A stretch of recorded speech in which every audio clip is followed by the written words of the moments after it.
भगवान अगर इनके करिया न बनौले होता तो ढेर जगह घर उजर ले होते।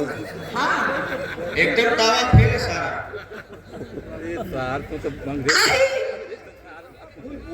तभी से स्वागत सम्मान में टाइम लगी तो क्षमा चाहब आप लोगों से। इहो जरूरी बा नहीं नहीं नहीं नहीं नई का मतलब ही मत समझिया, नई डिजाइन का बात कर रहा हूँ। तो देखिए सब भैया के बहुत प्राण सुंदर पुष्पहार नौजवान भाई लोगों का दिल का बात ही बजा दे रहे हैं। आजकल एक नया फैशन चलल बा गर्लफ्रेंड बॉयफ्रेंड। जेकरे पास गर्लफ्रेंड है ना ओकरे चेहरा का लाइट देखा मास्टर में तुम चमका लग गया।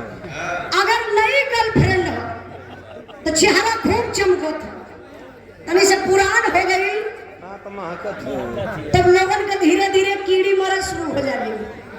एक बात और बताइए भैया भैया, एक बात ध्यान से सुनी।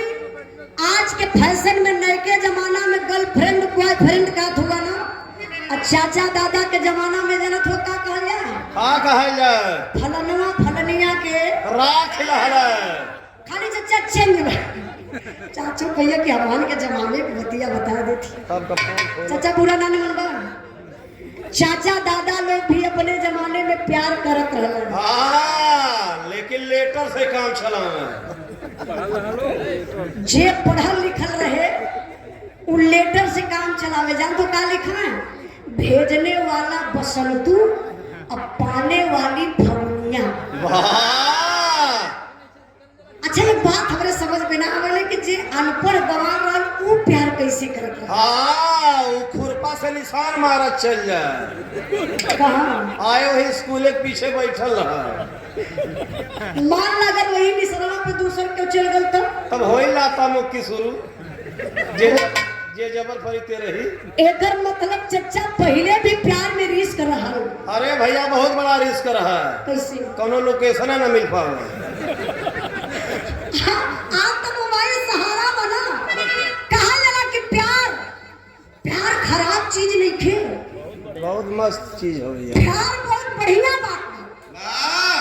प्यार होना चाहिए लेकिन प्यार का सही तरीका, प्यार का सही स्थान, प्यार के सही तरीके से यूज करे के चाहिए। वाह पहले इस्तेमाल करो फिर विश्वास करो। देखा एक पागल आदमी के प्यार के कंपनी समझ लेना सरफ साबुन का कि पहले इस्तेमाल करो फिर विश्वास करो।